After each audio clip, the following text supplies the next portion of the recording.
Il y a deux raisons principales pour lesquelles tu n'arrives pas à vendre. Soit tu n'as pas assez de calls, soit tu as assez de calls, mais tu ne closes pas assez. On va commencer par la première raison. La première, c'est que tu n'as pas assez de calls. Pourquoi? Soit tu prospectes pas du tout.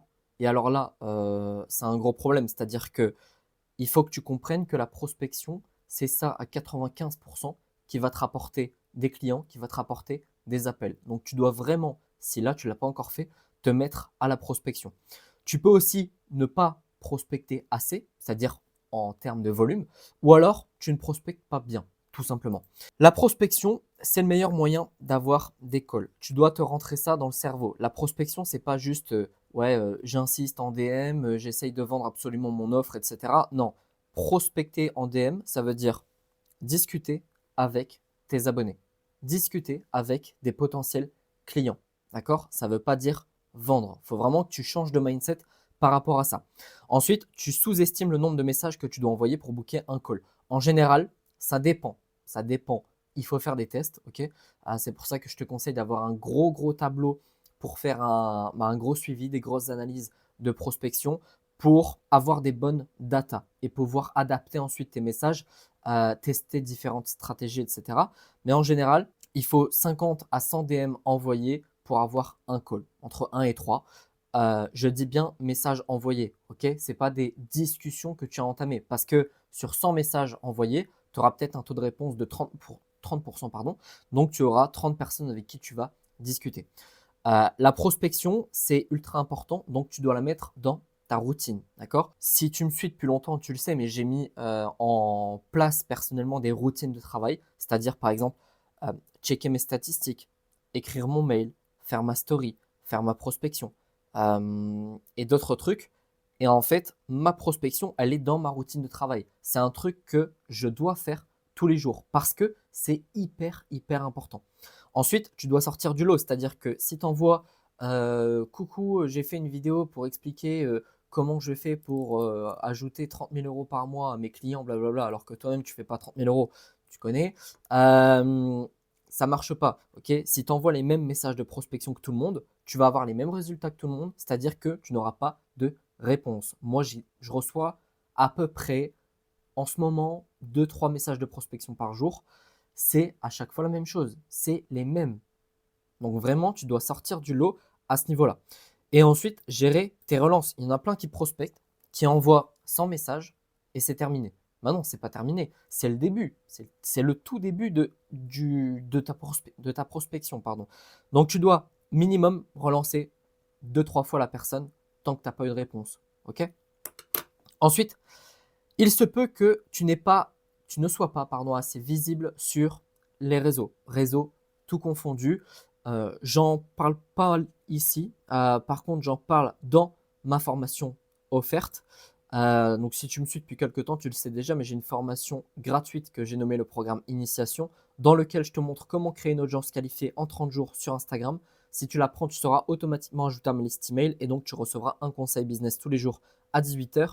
Le lien est dans ma description et dans le premier commentaire épinglé. Je te conseille de mettre en pause la vidéo et de la prendre dès maintenant pour ne pas l'oublier. Et si tu veux aller plus loin et que tu as besoin de conseils personnalisés, tu peux réserver ton coaching offert de 30 minutes. Je vais répondre à absolument toutes tes questions pour que tu repartes avec le plus de valeur possible. Du coup, va l'apprendre parce que j'en parlerai pas ici. J'en parle dans quelques-unes de mes autres vidéos. Mais là, je préfère m'attarder sur des sujets que je n'ai pas encore forcément abordés. Troisième point, on ne comprend pas réellement ce que tu fais. Déjà, il faut que ce soit clair dans ta tête. Il y en a plein, quand je leur pose des questions sur leur cible, sur ce qu'ils font, sur ce qu'ils proposent, ils ne savent pas répondre. Donc là, si tu ne sais pas répondre à qui es-tu, là en 3 secondes, c'est que ce n'est pas clair pour toi. Quel problème exactement tu vas résoudre? Si ce n'est pas clair, ça ne sera pas clair pour ton prospect. Comment tu le résous? Est-ce que les gens le savent? Ça, c'est un gros problème. C'est-à-dire que tu as beau avoir la meilleure offre du monde, tu as beau avoir les meilleures compétences en termes d'appel de vente, en termes de ceci, de cela, si tu ne rabâches pas toutes les semaines, pas tous les jours, ok, mais toutes les semaines, ce que tu fais, qui tu aides, quel problème tu résous, comment tu le résous, etc., tu ne vas pas vendre. Tu dois parler de ce que tu proposes, tu dois parler de ton offre. Tu ne dois pas avoir honte de proposer ton offre, de proposer ton aide, d'aider les gens tout simplement.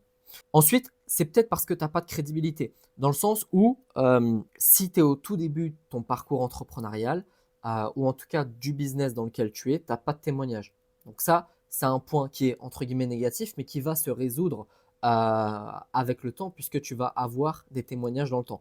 Par contre, la crédibilité, c'est pas que ça. C'est-à-dire, si toi, je te mets face à la même personne que toi, la même offre, hein, tout pareil, la même communauté, mais que la personne en face de toi a sorti 10 vidéos YouTube, elle sera beaucoup plus crédible que toi. Donc, tu dois bosser sur ta crédibilité pour que les gens se disent, OK, je vais aller avec cette personne, je vais prendre un call parce que cette personne est compétente. Ensuite, tu travailles peut-être pas assez ou pas bien. Tu dois avoir une certaine régularité au niveau de ta prospection, au niveau de ta création de contenu, de tes stories, de YouTube.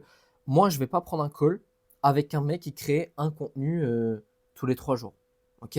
Moi, il me faut quelqu'un, quand je vais dans un coaching, je veux que le mec poste tous les jours. Ok? Le mec montre qu'il est là. Il fait pas le fantôme en story, c'est-à-dire qu'il va poster tous les jours, il va montrer sa vie, il va montrer les coulisses de son business, etc., etc.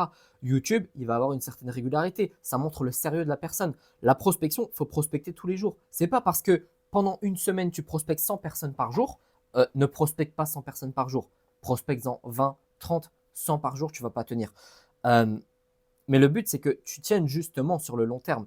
Donc, tu dois pas te dire, ouais, je fais un test de prospection une semaine et je m'arrête. Non, la prospection rapporte des clients. Ok, donc, il n'y a pas de oui, est-ce que je fais un test ou pas? Non, la prospection fonctionne. Donc, tu vas prospecter tous les jours, toutes les semaines, toute l'année. Ok, si tu veux vraiment avoir des clients, c'est ce qu'il faut faire. Et ensuite, pourquoi ils devraient accepter de prendre un call avec toi? Mets-toi à leur place. C'est un truc que beaucoup de gens ont du mal à faire, mais quand tu prospectes quelqu'un, quand tu vas parler à quelqu'un, quand tu proposes un appel, quand tu proposes ton offre, quoi que ce soit, mets-toi toujours à la place de tes clients. Enfin, de tes futurs clients. Et en fait, c'est ça le premier truc à faire. C'est je me prospecte moi-même. Et est-ce que je vais me répondre à moi-même? Oui ou non? Si la réponse est non, c'est que ta méthode de prospection, elle est nulle. Ok? Maintenant, si tu as déjà fait tout ça, c'est une très bonne chose, pardon, et les calls ne vont pas tarder à tomber. Maintenant, si tu as assez de calls mais que tu closes pas assez, et sache qu'il ne faut pas énormément de calls pour pouvoir closer, d'accord? Si tu es bon, tu vas closer à 40, voire même 50% si tu es vraiment sélectif au niveau de tes appels. Donc ça peut aller quand même très très vite. Mais toujours est-il que si tu as assez de calls mais que tu closes pas assez, c'est peut-être parce que ton offre est éclatée au sol. La question à te poser, c'est est-ce que toi-même, tu achèterais ton offre? Est-ce que si tu te pitches toi-même, tu es prêt à mettre 1000, 2000, 3000, 4000, 5000 balles dans ton offre? Si la réponse est non, c'est parce que tu t'es menti à toi-même et que dans ta tête, tu t'es dit mon offre est exceptionnelle, blablabla, bla, bla, alors qu'en fait, elle est nulle. Donc, refais ton offre jusqu'à ce que toi-même, tu sois capable et que tu veuilles mettre le prix de ton offre dans ton offre. Deuxième point, ton script de vente n'est pas optimisé, voire tu n'en as pas du tout. Si tu n'as pas de script de vente, je ne sais même pas pourquoi tu as accepté des appels. Tu dois avoir un script de vente, tu dois avoir une liste de questions, tu dois avoir une trame, parce que sinon tu vas te perdre et tu vas perdre ton prospect. Un appel de vente, c'est pas on y va en freestyle et ça va aller. Non, non.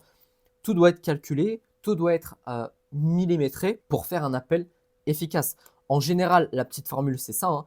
Introduction, cadrage, les questions, analyse des besoins, tu lui présentes ta solution et ensuite il y a le closing et la gestion des objections. Troisième point, tu ne qualifies pas assez tes prospects avant l'appel. Ça, c'est un problème qui est assez récurrent, c'est-à-dire que tu es tellement en manque, et on va en parler après, que tu prends tous les prospects. Mais il ne faut pas prendre tous les prospects. Il faut prendre les prospects qui sont capables d'investir dans ton accompagnement. Alors, comment on sait qu'ils sont capables? Premier point, ils ont les problèmes que tu vas résoudre. Ok? Deuxième point, ils ont une situation financière à peu près stable. Ne va pas cibler des mecs qui sont déjà mineurs. En général, les étudiants, bof, bof, selon le prix de ton offre. Ok, si tu dépasses les, je dirais, 1500, 2000 euros, ça va être compliqué de vendre à un étudiant. Ok, en dessous de 1500, 2000, il y a moyen que tu vendes. Ensuite, dans le Calendly, est-ce qu'il a répondu sérieusement aux questions? Moi, personnellement, quand je vois un mec qui me répond que des petits mots ou des phrases où il y a trop de fautes ou des trucs comme ça, j'estime que cette personne n'est pas sérieuse. Et donc, je ne prends pas le call. C'est pour ça que j'ai un taux de closing aussi haut, parce qu'en fait, je ne prends pas tellement d'appels. Je prends des appels avec des gens qui sont ultra qualifiés, qui me semble ultra intéressant et que je vais pouvoir aider. C'est grâce à ces éléments-là que je me dis, OK, c'est un prospect qualifié, je le prends en appel.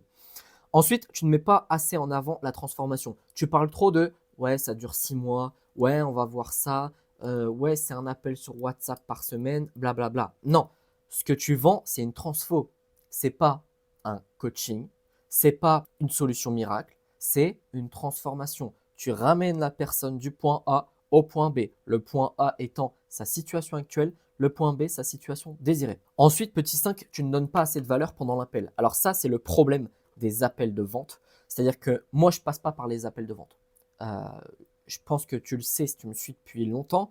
Et peut-être que tu as déjà pris un call avec moi. Moi, je passe uniquement par le coaching offert. C'est-à-dire qu'à la fin du coaching offert, je pose la question, est-ce que tu veux que je te parle de mon accompagnement, oui ou non? Non, il n'y a pas de souci, hein, je m'en fous. Oui, je pitch mon offre et ensuite on voit si tu as envie de me rejoindre ou pas. Enfin, de rejoindre mon programme. Le problème des appels de vente, c'est qu'il n'y a pas forcément de place pour donner de la valeur. Et c'est pour ça que je ne suis pas ultra fan et que moi, même pour mes élèves, je mets en place un coaching offert et je ne mets pas en place un appel de vente basique. Moi, j'aime le fait de prouver ma valeur avec différents axes. C'est-à-dire que je prouve ma valeur sur YouTube, sur Instagram, en story, en email, en appel de vente. Vraiment, je prouve que je peux aider la personne partout. Et en plus, quand tu donnes de la valeur à quelqu'un, moi j'ai reçu des dizaines de témoignages, hein, il y a quasiment personne qui ne donne de la valeur en appel de vente. C'est-à-dire qu'ils sont tous obsédés par je veux vendre, je veux vendre, je veux vendre, mais par contre ils donnent aucune valeur. Et ça, c'est un avantage concurrentiel de fou. C'est-à-dire que moi, comparé par exemple à 10 coachs, je vais être le seul ou l'un des seuls à donner full valeur pendant un appel d'une demi-heure. Et donc, admettons qu'à la fin de l'appel, la personne me dise oui, vas-y, pitch-moi ton offre, on voit ce qu'on fait après. Je pitch mon offre, elle veut pas pour X raisons. Il y a plein d'objections possibles. Et là, il se trouve que c'était pas le moment parce que X raisons. Dans 6 mois, si elle se dit ok, j'ai assez galéré tout seul, parce que souvent c'est ça, hein, c'est je veux essayer tout seul, mais en fait ils perdent juste du temps les gens. Au bout de 6 mois, la personne se dit ok, je viens de perdre 6 mois de ma vie à essayer plein de trucs, il n'y a rien qui a marché, il me faut un coach, qui je prends? Sur les 10 calls que j'ai eu, il y en a un seul qui m'a aidé, c'est Martin. Donc je vais aller avec Martin parce que c'est lui qui m'a fourni le plus de valeur. Et c'est pour ça que moi, je mets en place un coaching offert au lieu d'un appel de vente bidon. Ok. Ensuite, il peut y avoir le manque de confiance. Le manque de confiance, pareil, c'est un peu comme le manque de crédibilité, c'est-à-dire que si tu n'as pas assez de témoignages, c'est chiant, mais ça peut se résoudre. Et tu peux remplacer, de toute façon, tu n'as pas le choix, hein, temporairement les témoignages par plus de contenu. Tu sors des vidéos YouTube, je veux dire, quand une personne a regardé 10, 15, 20 vidéos YouTube de toi, elle a confiance en toi. Ok. Sinon, elle ne regarderait pas tes vidéos. Elle se ferait pas chier devant un écran en train d'écouter tes conseils si elle n'avait pas confiance en toi. D'accord. Donc ça, c'est de la logique. Ensuite, tu es en manque et ça se voit. Ça, c'est un énorme problème. C'est-à-dire que quand tu arrives en call de vente et que tu veux absolument vendre, la personne va le sentir. D'accord. Et il n'y a rien de plus désagréable que quelqu'un qui a absolument envie de vendre. Il faut être dans le mindset de se dire qu'elle prenne mon coaching ou pas, je m'en fous. C'est la même chose pour moi, ça ne change rien à ma vie. Alors, moi, je peux le faire. Toi, je sais que si demain tu vends une offre à 1000, 2000, 3000, ça va changer beaucoup de choses. Néanmoins, il faut avoir ce mindset-là parce que sinon, tu vas jamais réussir à vendre. Tu te mets trop de pression et tu mets trop de pression à tes prospects. Dans le sens où, si la personne se dit non, et moi je l'ai vu avec plusieurs élèves, le comportement change directement. Ok. On passe de ouais, je suis dans un bon mood à ok, je suis un peu vexé quand même. Ça me saoule, je vais essayer de gérer les objections, je vais essayer de gérer un peu, je vais essayer de forcer un peu, sauf que ça marche pas, d'accord? Donc tu dois vraiment changer ton mindset par rapport au fait de vendre ou non. Et ensuite, il se peut que tu sois simplement nul en appel. Pourquoi tu es nul en appel? Alors, la première raison en général, hein, c'est que tu n'as rien préparé, ok? Chaque fois qu'il y a un truc à faire, c'est 80% de préparation, ok? La prospection, c'est 80% de préparation. Comment j'écris mes messages? Comment je fais mes relances?